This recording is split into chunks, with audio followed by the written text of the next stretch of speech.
ಓಂ ಶಾಂತಿ. ನಿಮಗೆ ಹಾಗೂ ನಿಮ್ಮನ್ನ ಯಾರು ಇಷ್ಟಪಡ್ತಾರೆ ಒಳ್ಳೆಯವರು ಅವ್ರಿಗೆ ಯಾವಾಗಲೂ ಒಳ್ಳೆಯದಾಗಲವ್ರೆ. ಇವರೇ ಶಕುನಗಳು, ಅಪಶಕುನಗಳು, ಶುಭ ಶಕುನಗಳು, ಅಶುಭ ಶಕುನಗಳು, ಇವುಗಳ ಬಗ್ಗೆ ನೀವು ಕೇಳಿರ್ತೀರ. ನೀವೇನಾದರೂ ಒಂದು ಒಳ್ಳೆಯ ಕಾರ್ಯಕ್ಕೆ ಕೈ ಹಾಕಿದಾಗ, ನೀವೇನಾದರೂ ಒಂದು ಒಳ್ಳೆಯ ಕಾರ್ಯಕ್ಕೆ ಕೈ ಹಾಕ್ತೀರ. ಅದೇನು ಕಾರ್ಯ ಇರ್ಬೋದು, ಇಲ್ಲ ನಿಮ್ಮದು ಏನೋ ಒಂದು ವ್ಯಾಪಾರ ಇರ್ಬೋದು, ಇಲ್ಲ ಮನೆ ಕಟ್ಟೋದಿರ್ಬೋದು, ಮನೆ ಕಟ್ಟೋಕ್ಕೆ ಸೈಟ್ ತೊಗೊಂಡಿರ್ಬೋದು, ಆ ಮನೆ ಪಾಯ ಹಾಕೋದಿರ್ಬೋದು, ಅಥವಾ ಯಾವುದೋ ಒಂದು ವ್ಯಾಪಾರ ಮಾಡೋಕ್ಕೆ ಅಂಗಡಿ ಓಪನ್ ಮಾಡ್ತಿರ್ತೀರ ಅಥವಾ ಹೋಟ್ಲ್ ಓಪನ್ ಮಾಡ್ತಿರ್ತೀರ. ಇಲ್ಲಿ ಶುಭ ಶಕುನ, ಅಪಶಕುನ ಇವುಗಳು ಕೂಡ ಕೆಲವ್ರು ನೋಡ್ತಾರೆ. ಇನ್ನು ಕೆಲವರು ಯಾರೋ ಪಂಚಾಂಗ ನೋಡೋರನ್ನ, ಮುಹೂರ್ತ ನೋಡೋರನ್ನ, ಅವ್ರನ್ನ ತಗೊಂಡು ಮುಹೂರ್ತ ನೋಡ್ತಾರೆ. ಒಂದು ಒಳ್ಳೆಯ ಮುಹೂರ್ತ ಹೇಳಿ ಸ್ವಾಮಿ ಅಂತ. ಎಲ್ಲಿ ಕೆಲವರು ಪಂಚಾಂಗ ನೋಡ್ತಾರೆ, ಜ್ಯೋತಿಷಿಗಳಿರ್ಬೋದು, ಅಥವಾ ಕಂಪ್ಯೂಟ್ರ್ ಇಟ್ಕೊಂಡು ಅಲ್ಲೇ ಜಾತಕ ಗೀತಕ ನೋಡೋವಂಥವ್ರು ಇರ್ಬೋದು, ಅಥವಾ ದೇವಸ್ಥಾನಗಳಲ್ಲಿ ಅರ್ಚಕರು ಇರ್ತಾರೆ, ಪೂಜಾರಿಗಳು ಅರ್ಚಕರು ಅವರು ಇರ್ಬೋದು, ಅಥವಾ ಅದೇ ಕೆಲಸ ಪಂಚಾಂಗ ನೋಡೋರೇ ಇರ್ತಾರೆ, ಅವ್ರು ಇರ್ಬೋದು.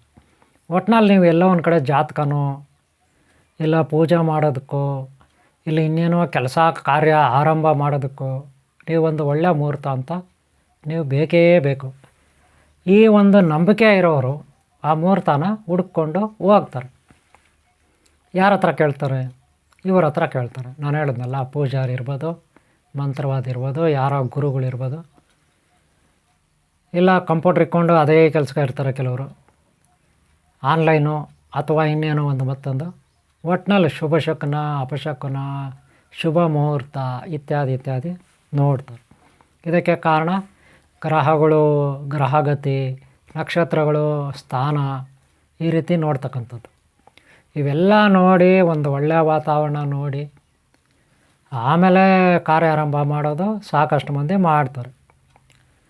ಇದು ಹಿಂದೂ ಧರ್ಮ ಇರ್ಬೋದು, ಕ್ರೈಸ್ತ ಧರ್ಮ ಇರ್ಬೋದು, ಇಸ್ಲಾಂ ಧರ್ಮ ಇರ್ಬೋದು, ಬೌದ್ಧ, ಜೈನ, ಯಾವುದೇ ಧರ್ಮ ಇರ್ಬೋದು. ಒಟ್ಟಿನಲ್ಲಿ ಏನೋ ಒಂದು ನಾವು ಕೆಲಸ ಮಾಡ್ಬೇಕಾದ್ರೆ ಅದಕ್ಕೊಂದು ಒಳ್ಳೆಯ ಮುಹೂರ್ತ ಬೇಕು. ಮುಹೂರ್ತ ಸರಿಯಿಲ್ಲ ಅಂದರೆ ನಮ್ಮ ಕೆಲಸ ಕೆಟ್ಟೋಗ್ಬೋದು, ಹಾಳಾಗ್ಬೋದು ಅನ್ನೋದು ಒಂದು ಭಯ ಅಥವಾ ನಂಬಿಕೆ ಅಲ್ವಾ. ಭಯ ಭಕ್ತಿ ಇರಬೇಕು, ಅದು ಒಪ್ಕೊಳ್ತೀನಿ. ಭಯ ಭಕ್ತಿ ಇರಬೇಕು. ಹಾಗೆ ಮುಹೂರ್ತ ನೋಡೋದ್ರಲ್ಲಿ ತಪ್ಪಿಲ್ಲ, ನೋಡಬೇಕು.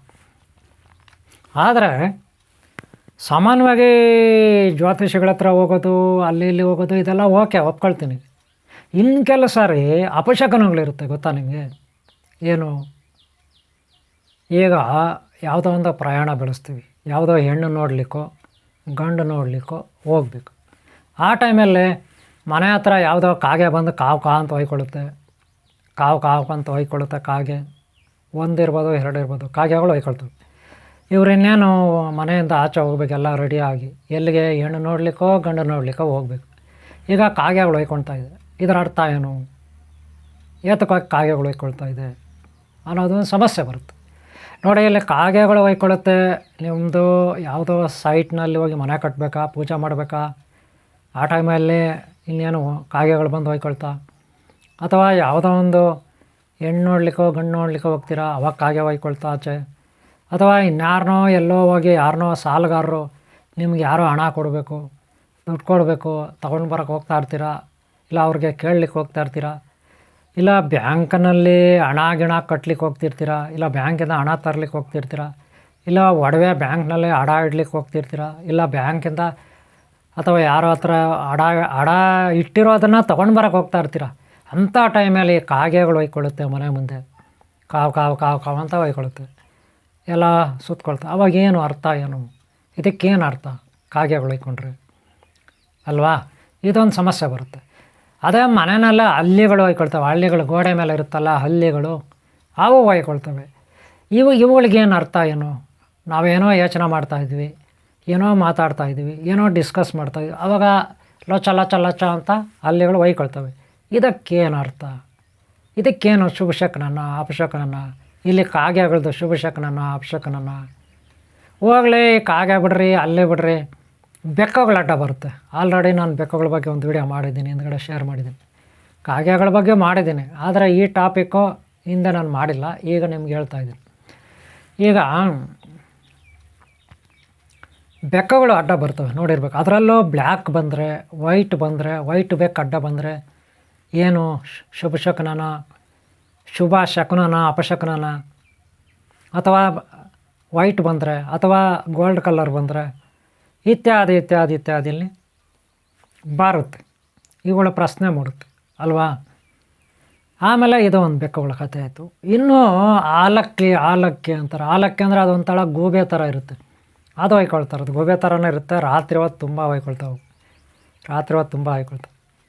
ಅದು ಹೊಯ್ಕೊಂಡ್ರೆ ಏನು. ಹಾಗೆ ಗರುಡ ಕೂಗುತ್ತೆ. ಗರುಡನಲ್ಲಿ 2 ವಿಧ. ಒಂದು ಹೆಣ್ಣಿರುತ್ತೆ, ಗಂಡಿರುತ್ತೆ. ಗಂಡು ನೋಡಲಿಕ್ಕೆ ತುಂಬ ಸುಂದರವಾಗಿರುತ್ತೆ. ಮುಂದುಗಡೆ ವೈಟು, ಕುತ್ತಿಗೆ ಭಾಗವರೆಗೂ ವೈಟ್ ಇರುತ್ತೆ, ಆಮೇಲೆ ಉಳಿದು ಬೇರೆ ಕಲರ್.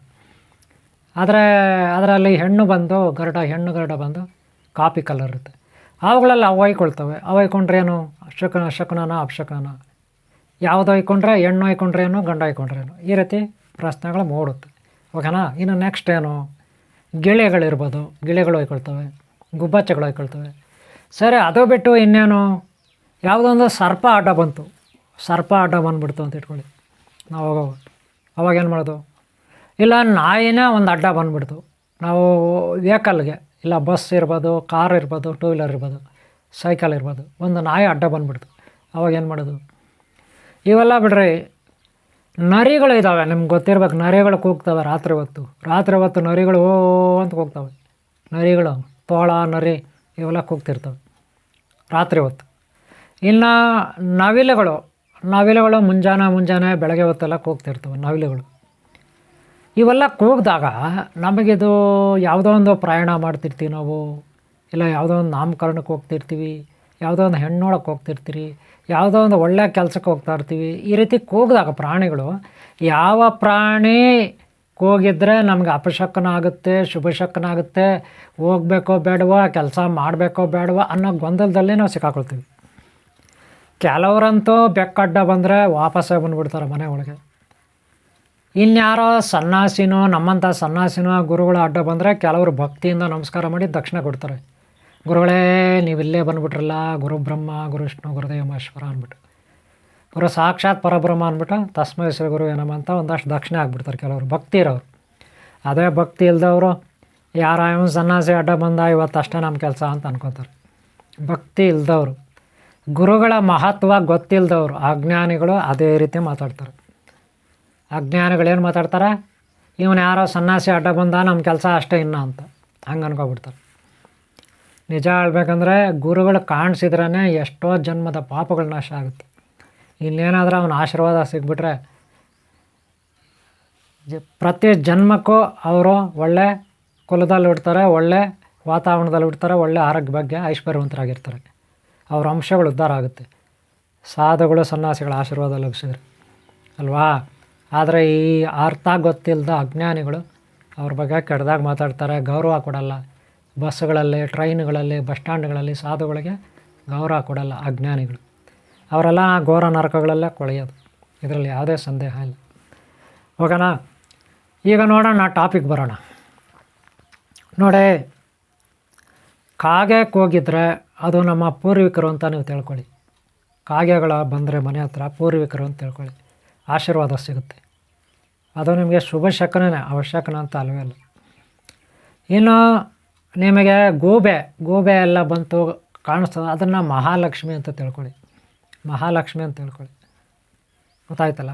ಇನ್ನು ಗರುಡ ಬಂದರೆ ಅನಂತ ಪದ್ಮಾವತಿ, ಅನಂತ ಲಕ್ಷ್ಮಿ, ಶ್ರೀಮನ್ನಾರಾಯಣ ಅಂತ ತಿಳ್ಕೊಳ್ಳಿ. ಇನ್ನು ನಾಯಿಗಳ ಅಡ್ಡ ಬಂದರೆ ಭೈರವೇಶ್ವರ ಅಂತ ತಿಳ್ಕೊಳ್ಳಿ. ಇನ್ನು ನರಿ ತೋಳುಗಳು ಇವೆಲ್ಲ ಕೂಗ್ತವೆ ಬಿಡಿ. ಕೆಲವರು ನರಿ ಫೋಟೋಗಳನ್ನು ಮನೆಗಳಲ್ಲಿ ಹಾಕ್ಕೊಳ್ತಾರೆ. ನರಿ ಫೋಟೋಗಳನ್ನು ಏತಕ್ಕೆ ಅಂದರೆ ನಮ್ಗೆ ಐಶ್ವರ್ಯ ಬರುತ್ತೆ, ನಾವು ಬುದ್ಧಿವಂತರಾಗ್ತೀವಿ ಅಂತ. ಅದ್ರ ಬಗ್ಗೆ ನನಗೆ ಅಷ್ಟು ಗೊತ್ತಿಲ್ಲ. ಓಕೆನಾ. ಅದ್ರ ಬಗ್ಗೆ ನಾನೇನು ಹೇಳಲ್ಲ, ನೀವು ಅರ್ಥ ಮಾಡ್ಕೊಳ್ಳಿ. ನರಿಗಳ ಬಗ್ಗೆ, ನರಿ ಅಂತ ಬುದ್ಧಿ ಇದ್ದರೆ ಏನೆಲ್ಲ ಸಿಗುತ್ತೋ ನನಗೆ ಗೊತ್ತಿಲ್ಲ. ಹುಲಿ ಅಂತ ಬುದ್ಧಿ ಇದ್ದರೆ ಏನಂತ ಸಿಗುತ್ತೋ ಗೊತ್ತಿಲ್ಲ ನನಗೆ. ಅದನ್ನು ನೀವು ಅರ್ಥ ಮಾಡ್ಕೊಳ್ಳಿ, ಡಿಸ್ಕಸ್ ಮಾಡ್ಕೊಳ್ಳಿ. ಅದ್ರ ಬಗ್ಗೆ ನಾನು ಮಾತಾಡಲ್ಲ. ನಾಯಿಗಳ ಬಗ್ಗೆ ಬೇಕಾದ್ರೆ ಮಾತಾಡ್ತೀನಿ. ವಿಶ್ವಾಸ ಪ್ರಿಯ ಪ್ರಾಣಿ, ಭೈರವೇಶ್ವರ ಅಂತೀವಿ. ಅಲ್ವಾ? ಅದರಿಂದ ನಮಗೆ ಒಳ್ಳೆಯದೇ ಆಗುತ್ತೆ, ಯಾವುದೇ ಕೆಟ್ಟದಾಗಲ್ಲ. ಸರಿನಾ? ಇನ್ನು ಬೆಕ್ಕುಗಳು ಅಡ್ಡ ಬರ್ತವೆ, ಅವು ಮಿಯಾ ಮಿಯಾ ಅಂದ್ಕೊಂಡು ಬರ್ತವೆ. ಮನೆಗಳಲ್ಲಿ ಇಲಿಗಳು ಕಾಟ ಇರುತ್ತೆ, ಇಲಿಗಳಿಂದ ನಾವು ತುಂಬ ಚಿತ್ರಹಿಂಸೆ ಅನುಭವಿಸ್ತಾ ಇರ್ತೀವಿ. ಬೆಕ್ಕುಗಳಿದ್ರೆ ಅಂಗಡಿಗಳಲ್ಲಿರ್ಬೋದು, ಮನೆಗಳಲ್ಲಿರ್ಬೋದು, ಬೆಕ್ಕುಗಳಿದ್ರೆ ಇಲಿಗಳ ಕಾಟ ಕಮ್ಮಿ ಆಗುತ್ತೆ. ಇದರಿಂದ ನಮ್ಗೆ ಉಪಯೋಗನೇ ಆಗುತ್ತೆ. ಇನ್ನು ನಿಮಗೆ ಬಿಟ್ಟಿದ್ದು. ಒಟ್ಟಿನಲ್ಲಿ ಯಾವ ಪ್ರಾಣಿ ಪಕ್ಷಿ ಉಪಯೋಗಕ್ಕೆ ಬರುತ್ತೆ ನೋಡ್ಕೊಳ್ಳಿ. ಅದು ನಮಗೆ ಅಡ್ಡ ಬಂದರೆ ಕಾಣಿಸ್ಕೊಂಡ್ರೆ ನಮ್ಗೆ ಒಳ್ಳೆಯದೇ, ಶುಭಶಕನೇ, ಇನ್ನೇನು ಅಲ್ವಾ? ಸರ್ಪಗಳು ಅಡ್ಡ ಬಂದರೆ ಏನು? ಅವು ನಮಗೆ ನಾಗದೇವತೆಗಳು, ಒಳ್ಳೆಯದಾಗುತ್ತೆ ಅಲ್ವಾ? ಅದಕ್ಕೆ ನೀವೇನು ಚಿಂತೆ ಮಾಡಬೇಡಿ.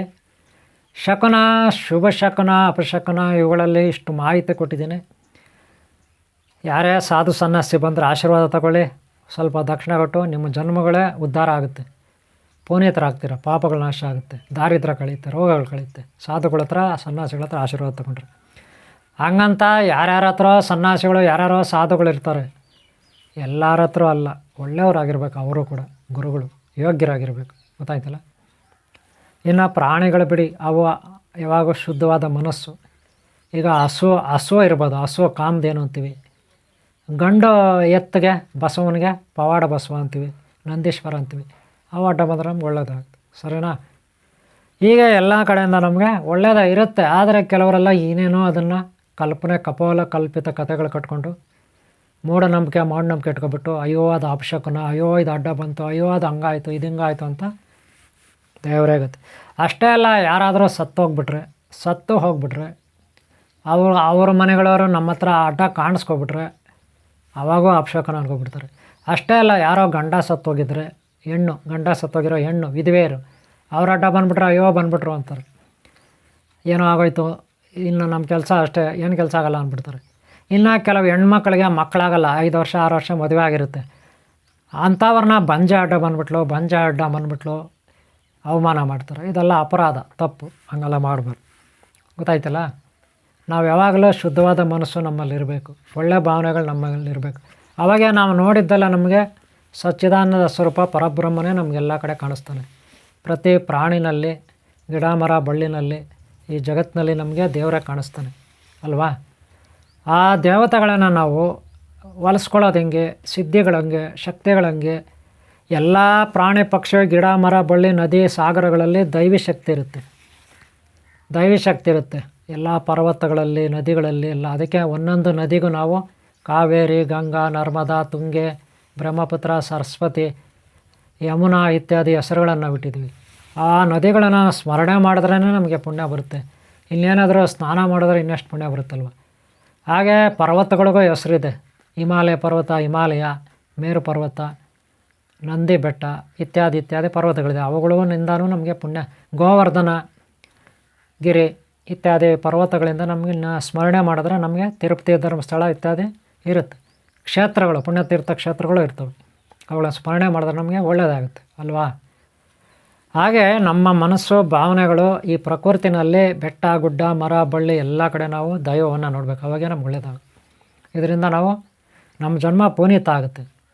ನಾವು ಭಗವಂತ ನಮಗೆಲ್ಲ ಕಡೆ ಕಾಣಿಸ್ತಾನೆ. ನಾಯಿಯಲ್ಲೇ ಭೈರವೇಶ್ವರ ಕಾಣಿಸ್ತಾನೆ, ಗಿಳಿಗಳಲ್ಲೇ ಶುಕ ಮಹರ್ಷಿ ಕಾಣಿಸ್ತಾರೆ, ಗರುಡನಲ್ಲಿ ಅನಂತ ಪದ್ಮಾವತಿ ಅನಂತಲಕ್ಷ್ಮಿ ಅನಂತ ಪದ್ಮನಾಭ ಸ್ವಾಮಿ ಕಾಣಿಸ್ತಾರೆ ಅಲ್ವಾ? ಗಿಡ ಮರ ಬಳ್ಳಿಗಳು, ವನಸ್ಪತಿ ವೃಕ್ಷಗಳಿರ್ತವೆ. ಬಿಲ್ವ, ಬೇವು, ಅರಳಿ, ಆರ್ಯ, ತಪಸ್ಯ, ಗರಿಕೆ, ದೂರ್ವೆ, ಶಮಿ, ಮುತ್ತಗ ವನಸ್ಪತಿ ವೃಕ್ಷದೇವತೆಗಳು ಇವೆಲ್ಲ ಗೊತ್ತಾಯ್ತಲ್ಲ. ತುಳಸಿ ಇವುಗಳಲ್ಲೆಲ್ಲ ನಮಗೆ ದೈವ ಕಾಣುತ್ತೆ ಅಲ್ವಾ? ತುಳಸಿ ಪೂಜೆ ಮಾಡಲ್ವಾ? ನೋಡಿ, ಎಲ್ಲ ಕಡೆ ದೈವ ಇದೆ. ಆದರೆ ನಾವು ಅದನ್ನು ಸರಿಯಾಗಿ ಬಳಸ್ಕೊತಾ ಇಲ್ಲ. ಅದನ್ನು ಹೆಂಗೆ ಬಳಸ್ಕೊಳ್ಳೋದು? ಸಿದ್ಧಿಗಳು ಮಾಡ್ಕೊಳ್ಳೋದು ಹೆಂಗೆ? ಸಿದ್ಧಿಗಳು ಮಾಡ್ಕೊಬಿಟ್ರೆ ನಾವು ಒಳ್ಳೆ ಡಾಕ್ಟರ್ ಆಗ್ಬೋದು. ವನಸ್ಪತಿ ವೃಕ್ಷಗಳ ಸಿದ್ಧಿ ಮಾಡಿಕೊಂಡ್ರೆ ಅಶ್ವಿನಿ ಕುಮಾರ ಧನ್ವಂತರಿ ದೇವ್ ಒಳ್ಳೆ ಡಾಕ್ಟರ್ ಆಗ್ಬೋದು ಆ ಸಿದ್ಧಿಗಳು ಮಾಡಿಕೊಂಡ್ರೆ. ಇನ್ನು ಗರುಡದೇವ ಇದೆಲ್ಲ ಸಿದ್ಧಿಗಳು ಮಾಡ್ಕೋಬೇಕು. ಭೈರವೇಶ್ವರ ಇವೆಲ್ಲ ಸಿದ್ಧಿಗಳು ಮಾಡ್ಕೋಬೇಕು. ಹಾಗಾದರೆ ಸಿದ್ಧಿಗಳು ಹೆಂಗೆ ಮಾಡ್ಕೊಳ್ಳೋದು? ಅದನ್ನು ನೀವು ಕಲಿಬೇಕಂದ್ರೆ ಆನ್ಲೈನ್ ಕ್ಲಾಸ್ ಇರುತ್ತೆ. ಆನ್ಲೈನ್ ಕ್ಲಾಸಲ್ಲಿ ನೀವು ಜಾಯ್ನ್ ಆಗಬೇಕು. ಜಾಯ್ನ್ ಆದರೆ ಇಲ್ಲಿ ಬ್ರಹ್ಮರಹಸ್ಯ, ಬ್ರಹ್ಮಶಕ್ತಿ, ಬ್ರಹ್ಮಜ್ಞಾನದ ಬ್ರಹ್ಮಶಕ್ತಿಯ ಸೃಷ್ಟಿ ರಹಸ್ಯನ ನಾವಿಲ್ಲಿ ಹೇಳ್ಕೊಡ್ತೀವಿ. ಸಿದ್ಧಿಗಳನ್ನು ಹೇಳ್ಕೊಡ್ತೀವಿ, ಹೆಂಗೆ ಸಿದ್ಧಿ ಮಾಡ್ಕೊಳ್ಳೋದು ಅಂತ. ಸಿದ್ಧಿಗಳು ಒಂದೊಂದೇ ಸಿದ್ಧಿಗಳು ಮಾಡ್ಕೊಬಿಟ್ರೆ ಆಮೇಲೆ ನೀವು ಒಳ್ಳೆ ಪವರ್ಫುಲ್ ಒಬ್ಬ ಸಿದ್ಧ ಪುರುಷರಾಗ್ತೀರ. ಇದರಲ್ಲಿ ಯಾವುದೇ ಸಂದೇಹ ಬೇಡ. ಇಲ್ಲ ಆನ್ಲೈನ್ ಕ್ಲಾಸಲ್ಲಿ ಕಲಿಸ್ಕೊಡ್ತೀವಿ. ಗೊತ್ತಾಯ್ತಲ್ಲ? ಓಕೆ ಅವರೇ, ನಿಮಗೆ ಶಕುನ ಅಪಶಕುನ ಮತ್ತು ಸಿದ್ಧಿಗಳು ಇವುಗಳ ಒಂದು ವಿವರಣೆಯನ್ನು ಇಲ್ಲಿ ಆದಷ್ಟು ನಾನು ನಿಮ್ಗೆ ಕೊಟ್ಟಿದ್ದೀನಿ. ನೀವು ಎಲ್ಲವನ್ನೂ ಯೋಚನೆ ಮಾಡಿ. ಪ್ರಾಣಿ ಪಕ್ಷಿ ಗಿಡ ಮರ ಬಳ್ಳಿ ಮನುಷ್ಯ ಸಾಧುಗಳು ಸನ್ಯಾಸಿಗಳು ಸಿದ್ಧರು ಬ್ರಾಹ್ಮಣರು ದೇವಸ್ಥಾನ ಗುಡಿ ಗೋಪುರ ಬೆಟ್ಟ ಗುಡ್ಡ ನದಿ ಸಾಗರ ಆಕಾಶ ಭೂಮಿ ಪಂಚಭೂತಗಳು ಇವುಗಳಲ್ಲೆಲ್ಲ ಯೋಚನೆ ಮಾಡಿ. ಯಾವುದು ಸರಿ ಯಾವುದು ತಪ್ಪು ಅಂತ ಆಲೋಚನೆ ಮಾಡಿ. ನೀವೇ ಪ್ರಶ್ನೆ ಹಾಕ್ಕೊಳ್ಳಿ, ನೀವೇ ಉತ್ತರ ಕಂಡ್ಕೊಳ್ಳಿ. ಆದಷ್ಟು ಗುರುಗಳ ಹತ್ರ ಸಲಹೆ ಕೇಳಿ, ಸಹಕಾರ ತಗೊಳ್ಳಿ, ವಿದ್ಯೆ ಕಲೀರಿ. ಖಂಡಿತ ನೀವು ಉದ್ಧಾರ ಆಗ್ತೀರಾ. ಜೀವನದಲ್ಲಿ ಏನು ಬೇಕಾದ್ರೂ ನೀವು ಸಾಧಿಸ್ತೀರ. ಏನು ಬೇಕಾದ್ರು ಖಂಡಿತ ಅಸಾಧ್ಯವಾದದ್ದು ಅನ್ನೋದಿರಲ್ಲ. ಕನಿಷ್ಠ ಪಾಸ್ ನಂಬರ್ 100ಕ್ಕೆ 35 ಭಾಗ ಅಲ್ಲ 40 ಭಾಗ ಆದರೂ ನೀವು ಸಂಪಾದನೆ ಮಾಡ್ತೀರ. ಡೌಟೇ ಬೇಡ. ನಿಮಗೆ ಧೈರ್ಯ ಬೇಕಷ್ಟೆ. ಧೈರ್ಯ ಸಾಹಸ ಲಕ್ಷ್ಮಿ. ನೀವು ಧೈರ್ಯ ಮಾಡಿದ್ರೆ ಖಂಡಿತ, ಸಾಹಸ ಮಾಡಿದರೆ ಖಂಡಿತ ಐಶ್ವರ್ಯ ಒಲಿಯುತ್ತೆ. ಯಾವುದೇ ಡೌಟ್ ಬೇಡ. ಗೊತ್ತಾಯ್ತಾ? ಒಳ್ಳೆ ವಿದ್ಯೆ, ಒಳ್ಳೆ ಸಿದ್ಧಿ, ಒಳ್ಳೆ ಬುದ್ಧಿ, ಒಳ್ಳೆ ಜ್ಞಾನ, ಆರೋಗ್ಯ ಭಾಗ್ಯ, ಐಶ್ವರ್ಯ ಎಲ್ಲ ಲಭಿಸುತ್ತೆ. ಒಳ್ಳೆ ಅಧಿಕಾರ, ಅಂತಸ್ತು, ಹೆಸರು. ನೀವು ಒಳ್ಳೆ ಹೆಸರು ಮಾಡ್ತೀರ. ಯಾವುದೇ ಡೌಟ್ ಬೇಡ. ಓಕೆನಾ? ಓಕೆ ಅವರೇ, ಇಲ್ಲಿಗೆ ನಾನು ಈ ಟಾಪಿಕ್ ಮುಗಿಸ್ತಾ ಇದ್ದೀನಿ. ನಿಮಗೆ ಈ ವಿಡಿಯೋ ಇಷ್ಟ ಆಗಿದ್ದರೆ ಒಂದು ಲೈಕ್ ಮಾಡಿ, ಸಬ್ಸ್ಕ್ರೈಬ್ ಆಗಿಲ್ಲ ಅಂದ್ರೆ ಹಾಕ್ಕೊಳ್ಳಿ. ಹೀಗೆ ಸಾಕಷ್ಟು ವೀಡಿಯೋಗಳು ಹಿಂದೆ ಆಗಿದ್ದೀನಿ. ಆ ಎಲ್ಲ ವೀಡಿಯೋಗಳು ನೋಡಿ. ಒಂದೊಂದು ವೀಡಿಯೋನೆಲ್ಲ ಒಂದು ಅರ್ಥ ಇರುತ್ತೆ. ಫಸ್ಟಿಂದ ಲಾಸ್ಟ್ವರೆಗೆ ನಿಧಾನಕ್ಕೆ ನೋಡಿ. ಅರ್ಥ ಆಗಿಲ್ಲ ಅಂದರೆ ಮತ್ತೆ ಹಿಂದಕ್ಕೆ ಹೋಗಿ ನೋಡಿ. ಈ ಚಾನಲ್ ನೀವು ಸಬ್ಸ್ಕ್ರೈಬ್ ಮಾಡ್ಕೊಂಡಿಲ್ಲ ಅಂದ್ರೆ ಮಾಡ್ಕೊಳ್ಳಿ. ಇಷ್ಟ ಆಗಿದ್ರೆ ಒಂದು ಲೈಕ್ ಮಾಡಿ, ಸಾಧ್ಯವಾದರೆ ಶೇರ್ ಮಾಡ್ಕೊಳ್ಳಿ. ಓಕೆ ಅವರೇ, ಇಲ್ಲಿ ಆನ್ಲೈನ್ ಕ್ಲಾಸ್ ಸೇರ್ಕೋಬೇಕಾ? ವಿಚಾರಿಸಿ ಸೇರ್ಕೊಳ್ಳಿ, ಕಲೀರಿ. ನಿಮ್ಗೆ ಯಾವಾಗ ಒಳ್ಳೆಯದಾಗಲಿ ಅಂತ ನಾನು ಬಯಸ್ತೀನಿ. ಓಂ ಶಾಂತಿ, ಓಂ ಶಾಂತಿ, ಓಂ ಶಾಂತಿ ಅವರೇ. ಎಲ್ಲರಿಗೂ ಒಳ್ಳೆಯದಾಗಲಿ.